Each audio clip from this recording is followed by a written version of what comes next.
À travers 3 exemples, je voudrais d'abord vous montrer quels sont les nouveaux enjeux de la fonction achat. Et ça va être 3 questions. Avez-vous une idée de la provenance de l'empreinte carbone d'une entreprise comme Patagonia?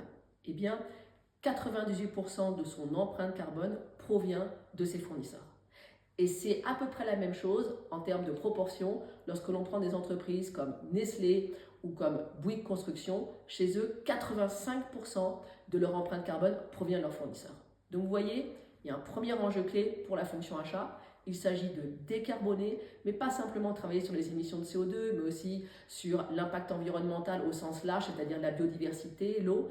Et là-dessus, il est essentiel d'avoir des acheteurs qui savent collaborer en interne avec les bureaux d'études, avec le marketing, mais aussi avec les fournisseurs pour voir comment est-ce qu'on peut développer des nouveaux produits. Donc là, il y a un premier enjeu qui est énorme. Deuxième enjeu, est-ce que vous avez une idée aujourd'hui du nombre de fournisseurs au niveau mondial qui sont capables de faire des puces de 2 nanomètres? Eh bien, il n'y en a qu'un seul. C'est TSMC, c'est un fournisseur taïwanais et dont les puces vont être beaucoup utilisées dans la microélectronique, dans les data centers, etc. Imaginez, vous êtes acheteur de ce type de puces, c'est très simple, vous ne pouvez plus être sur les approches historiques de mise en concurrence, etc. Il y a un enjeu très fort dans la construction du relationnel, dans la qualité des relations avec les fournisseurs. Et puis un dernier exemple, vous connaissez tous les problématiques des terres rares aujourd'hui, elles sont essentielles pour la transition environnementale, par exemple dans les éoliennes, mais aussi c'est moins connu pour le domaine de la santé. On va retrouver aussi dans les IRM, dans les lasers, etc. Et là, avez-vous une idée de quel est le seul pays au monde qui raffine 90% des terres rares? Eh bien, c'est la Chine. Et la Chine, avec cette problématique-là, elle a un impact énorme. Ça veut dire qu'elle peut déterminer du jour au lendemain, de dire, grosso modo, j'ai plus envie de livrer des terres rares à tel pays ou à tel autre pays. Donc ici, c'est un enjeu géopolitique qui est essentiel.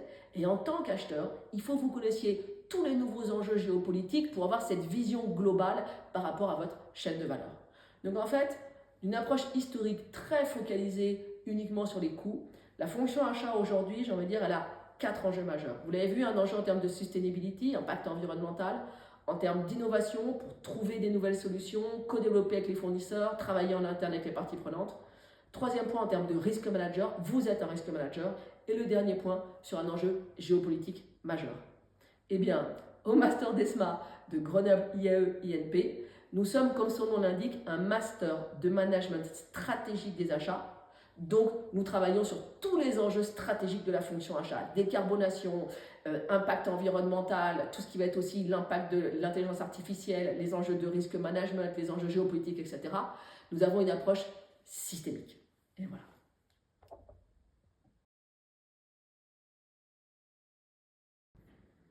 Il y a 3 raisons principales. La première raison, c'est notre classement. Nous sommes classés numéro 1 de l'ensemble des masters achats. Ce n'est pas nous qui le disons, ce sont les classements officiels de meilleurs masters. La deuxième raison, c'est notre taux d'insertion. Nous avons le meilleur taux d'insertion de l'ensemble des masters achats. Un tiers de nos étudiants sont déjà recrutés avant la fin de leur alternance.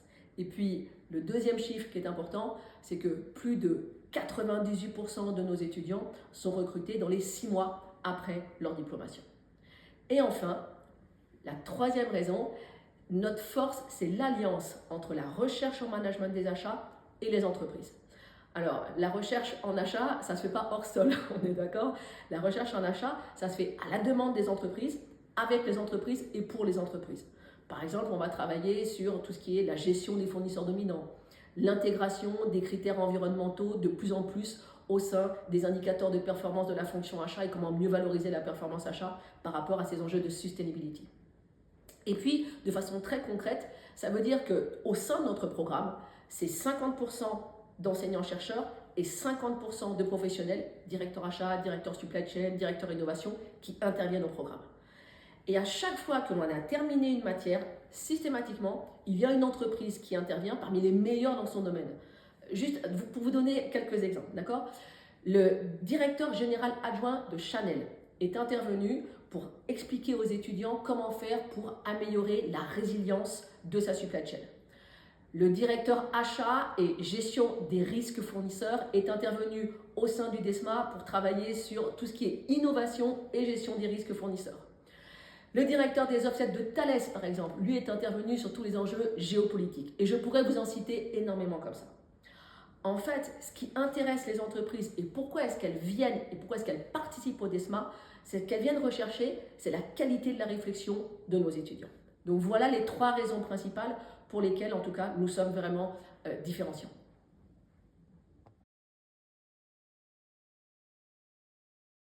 En fait, nous avons 3 facteurs différenciants. Le premier, c'est le diplôme. Alors, je sais, c'est un peu technique, mais c'est très important pour votre avenir professionnel. Le Master DESMA de Grenoble IAE-INP s'écrit MASTER à la fin et il délivre ce qu'on appelle un DNM, un diplôme national de master qui est reconnu par l'État et vous avez automatiquement le grade de master. Un master qui s'écrit MASTE accent aigu RE à la fin, ça n'est pas un diplôme, c'est un label et vous n'aurez pas automatiquement le grade de master. Et puis faites attention aussi, souvent vous verrez, ce sont des formations par rapport à une inscription RNCP niveau 7. RNCP niveau 7, ça n'est pas un diplôme, c'est un titre. Eh bien je voudrais vous rassurer, parce que avec le Master DESMA de Grenoble IAE-INP, vous avez tout. Vous avez le DNM, Diplôme national de master reconnu par l'État, vous avez le grade de master et vous avez RNCP niveau 7, le titre. Et avec ça, ça vous garantit 3 choses. Premièrement, trouvez facilement une entreprise pour votre alternance. Deuxièmement, si vous voulez travailler à l'étranger, avoir toutes les équivalences possibles avec l'international. Et puis troisièmement, c'est tout ce qui est, si vous travaillez dans une multinationale, vous n'aurez aucune problématique par rapport à la reconnaissance de votre diplôme. Donc vous voyez, c'est un peu technique, mais c'est essentiel pour votre avenir professionnel. Voilà. Deuxième facteur différenciant. Eh bien là, en fait, nous sommes le seul master achat en France à appartenir à une institution qui réconcilie le meilleur de 3 mondes différents. Le premier, le monde universitaire. Nous sommes Grenoble IAE. Le deuxième, le monde des écoles d'ingénieurs. Nous sommes INP, Institut national polytechnique de Grenoble. Et le troisième, celui des grandes écoles. Nous appartenons à la conférence des grandes écoles. Et du coup, au niveau du Master DESMA, nous intégrons le meilleur de ces 3 mondes-là en termes de pédagogie. Et puis enfin, le dernier élément qui est différenciant, c'est ce qu'on appelle notre conseil de master. Notre conseil de master, tous les ans, nous regroupons des directeurs achats, des directeurs sustainability, des directeurs des risques de différentes entreprises. Ils viennent avec l'ensemble de nos enseignants-chercheurs, plus certains de nos étudiants. On revoit l'ensemble du programme tous les ans pour réajuster le programme et systématiquement, le programme est revu tous les ans pour coller exactement aux enjeux de la fonction achat. Donc voilà nos 3 grands thèmes différenciants.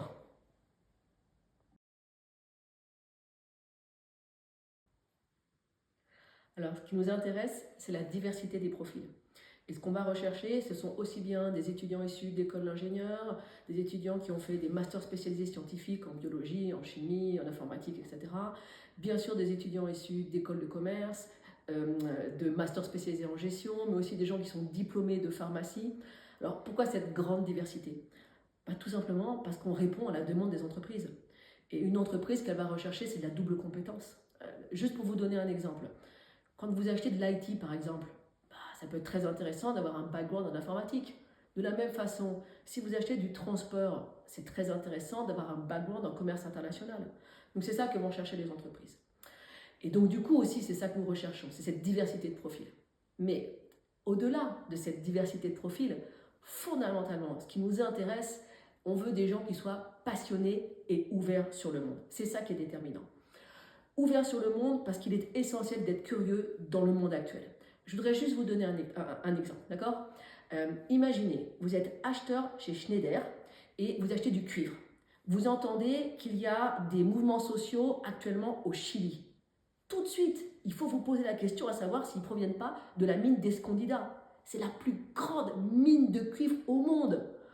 Et donc exactement, c'est ce qui s'est passé en 2024. C'est-à-dire que ces mouvements sociaux ont eu un impact. Et l'impact, ça a été qu'il y a eu une flambée énorme du cours du cuivre suite à ces mouvements sociaux au Chili. Donc ça, c'est pour vous donner un premier exemple.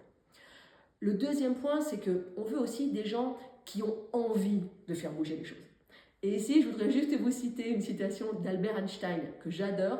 Il nous dit « Nous ne pouvons pas réfléchir en ayant recours à la même façon de penser que celle qui a généré les problèmes aujourd'hui. Alors en fait, on se rend compte que cette façon de penser issue du passé, elle nous a généré une montagne de problèmes. On est dans un monde pollué, carboné, avec des crises géopolitiques. Donc ce qui nous intéresse, c'est d'avoir des jeunes qui ont envie de faire bouger les choses et qui du coup savent se poser les bonnes questions. À nouveau, je voudrais juste vous donner un exemple. Imaginons maintenant, vous êtes acheteur chez L'Oréal et vous achetez des dérivés d'huile de palme. Et bien ici, la première question à vous poser, c'est ok, où sont localisées les plantations? Est-ce qu'elles sont issues de la déforestation? Et ce sont des sujets qui sont cruciaux pour L'Oréal. Je vous donne juste ces exemples-là parce qu'en fait, on a des étudiants du DESMA qui ont travaillé sur ces sujets au sein de L'Oréal.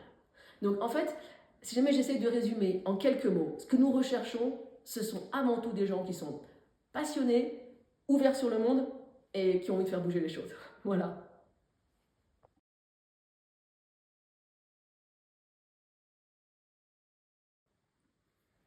Alors, 3 éléments caractérisent la pédagogie au Master d'ESMA de Grenoble IENP. La première, elle est expérientielle. La deuxième, elle est personnalisée. Et la troisième, elle est innovante. Alors, elle est expérientielle parce que déjà, vous êtes en entreprise. D'accord? Le Master d'ESMA, il ne se fait qu'en alternance en entreprise.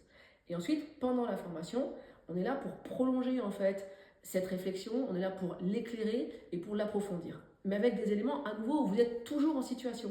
Pour vous donner quelques exemples, vous allez avoir des business games sur plusieurs journées, vous avez des études de cas qui sont confiées par les entreprises, mais des cas réels, hein, comme des études de marketing achat à faire par exemple. Vous avez aussi, par exemple, aussi des mises en situation sur des cas de négociation complexes, compliqués, conflictuels. Donc ça, c'est sur toute la dimension expérientielle. Ensuite, il y a toute la dimension personnalisée. Et ça, c'est vraiment notre force. Pourquoi? Parce que dans nos promotions, c'est jamais plus de 30 étudiants. On vous connaît chacun, on connaît chacun vos parcours, on sait exactement quelles sont vos aspirations, où vous avez envie d'aller, on est là pour vous conseiller, pour vous accompagner. Donc ça, c'est vraiment essentiel. Et puis, surtout, ce qu'il faut bien voir, c'est que vous allez avoir, et c'est vraiment un atout, vous allez avoir un tuteur académique qui vous est dédié pendant tout le long de l'année. Donc, c'est lui qui va faire l'interface aussi avec votre entreprise, et puis c'est lui aussi qui va vous suivre pendant toute l'année sur votre mémoire qu'il faudra rendre en fait à la fin de l'année. Donc, c'est vraiment une personnalisation et une proximité. Et puis enfin, le dernier point, c'est l'innovation. Elle est innovante, pourquoi? Juste un point, il faut quand même que vous sachiez que le Master d'ESMA, ça a été la première formation de 3e cycle en achat qui a été créée en France en 1975. On a plus de 50 ans d'existence. Donc je peux vous garantir que pour rester pérenne, pour rester innovant, il a fallu, cette innovation, ça fait partie de notre ADN, d'accord? C'est vraiment au cœur à la fois de notre création et de la façon dont on fonctionne. Donc par rapport à ça, on sera toujours au-delà des outils, des techniques, etc. On sera toujours là pour essayer de vous apporter ce qu'il y a de meilleur en termes d'approche systémique, de creative problem solving. On est là pour vous amener à réfléchir out of the box. Et pour ça, on n'est pas seul. On va beaucoup s'appuyer aussi sur tous les directeurs. Mais il ne faut pas que des directeurs achats, il faut une variété de profils. Donc des directeurs en achat, en supply chain, en sustainability, en risk management. Et juste pour vous donner quelques noms d'entreprises sur lesquelles on fait intervenir tous ces directeurs, vous avez aussi bien des gens qui viennent de chez British Telecom, de chez EDF, du groupe SEB, de Bouygues Construction, de Decathlon, de Lego, LVMH, L'Oréal, Schneider Electric, qu'est-ce que je pourrais citer encore, Thales, Volvo, Veolia, enfin bref. Donc voilà, pour vous donner une idée de la façon dont on fonctionne en termes de pédagogie au niveau du Master d'ESMA.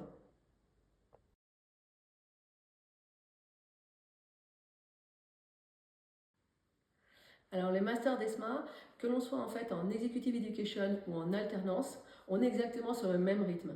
En fait, on est sur un rythme où par mois, c'est 5 jours par mois en formation au master d'ESMA à Grenoble IAE INP. Et le reste, vous êtes en entreprise. Donc en fait, vu ce système-là, ça vous permet de choisir votre entreprise partout en France. Et on essaye aussi d'être les plus arrangeants pour vous, pour faciliter la logistique. Donc par exemple, le vendredi après-midi, on va faire finir les cours plus tôt pour permettre de regagner plus facilement en fait, vos zones géographiques différentes.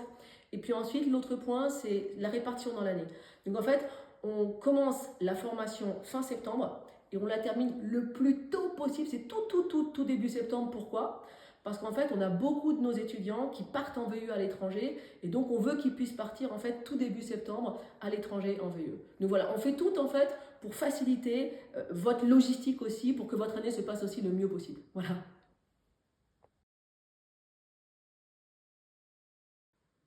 Alors, notre processus de sélection, il s'effectue en 2 phases. Il y a une phase qui est sur un dossier, d'accord, vous pouvez le remplir en ligne. Et puis, si vous êtes sélectionné sur dossier, ensuite vous allez passer un entretien. Par rapport au dossier, il y a un prérequis qui est l'anglais. Donc, on va vous demander un test d'anglais, de nous donner votre dernier test d'anglais. Tout est expliqué, d'accord. Et puis ensuite, les entretiens. Les entretiens, vous allez les passer en fait entre mars et juillet, c'est au fil de l'eau. Et à chaque fois que vous passez un entretien, on s'engage à vous donner une réponse la plus vite possible parce qu'on sait très bien que derrière, il y a toute la logistique à organiser en fonction de la zone géographique où vous êtes. Voilà. Donc, c'est assez simple et surtout, on essaye d'être les plus rapides possible.